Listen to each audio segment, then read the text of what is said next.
Okey, dalam video ni kita nak tengok secara ringkas apa yang dimaksudkan dengan haba pendam tentu, pelakuran dan juga penguapan.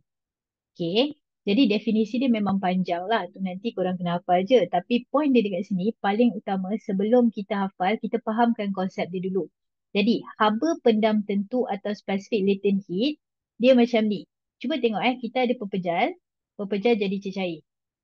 Cecair jadi gas. Okey, ataupun daripada gas jadi cecair, cecair jadi pepejal. Okey, jadi apa yang berubah dekat sini adalah fasa ataupun state of matter, keadaan jirim. Jadi, haba yang dibebaskan, okey, ataupun haba yang diserap pada waktu tu, itu adalah haba pendam tentu. Okey, maksudnya kalau lah contoh daripada pepejal nak jadi cecair, dia serap haba pendam tentu. Cecair jadi gas, haba pendam tentu. Okey, kalau gas jadi cecair, haba pendam tentu juga. Cuma dia bebaskan. Okey, jadi kesimpulannya haba pendam tentu ni adalah jenis haba yang kita guna perkataan tu untuk mengubah fasa. Okey, suhu dia sama tau. Suhu dia sama tapi dia digunakan untuk mengubah fasa. Jadi kenapa pula dia pecah lagi kepada dua? Sebab pelakuran atau fusion tu berlaku antara pepejal dengan cecair. Contoh daripada pepejal jadi cecair, kita tahu mesti haba pendam tentu. Kenapa? Sebab berubah fasa. Tapi disebabkan dia daripada pepejal kepada cecair, nama dia pelakuran. Okey, ataupun terbaliklah daripada cecair dia beku jadi pepejal, nama dia adalah fusion. So dia still specific latent heat, haba pendam tentu. Cuma secara spesifik dia nama dia adalah pelakuran ataupun fusion.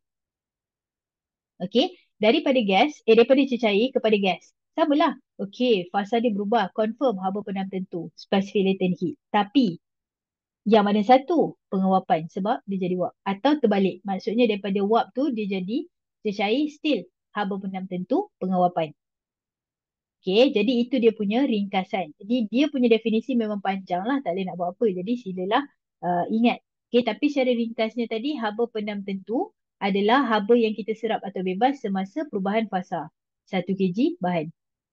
Okey, kalau pelakuran ataupun fusion, ingat balik pepejal dan juga cecair. Dia antara pepejal dan cecair. Arah mana tak kisah. Maksudnya, waktu pepejal jadi cecair, itu adalah peleburan. Waktu cecair jadi pepejal, itu adalah pembekuan. Kan? Untuk 1 kg bahan tanpa perubahan suhu.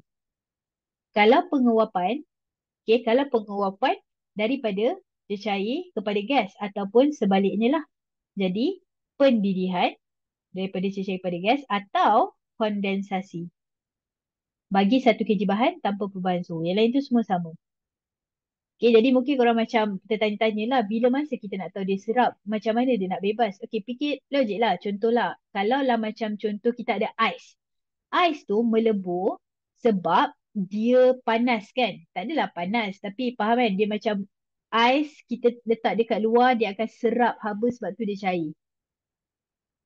Okay, kalau kita beku maksudnya dia makin akan berubah jadi solid jadi dia dibebaskan. Macam itulah.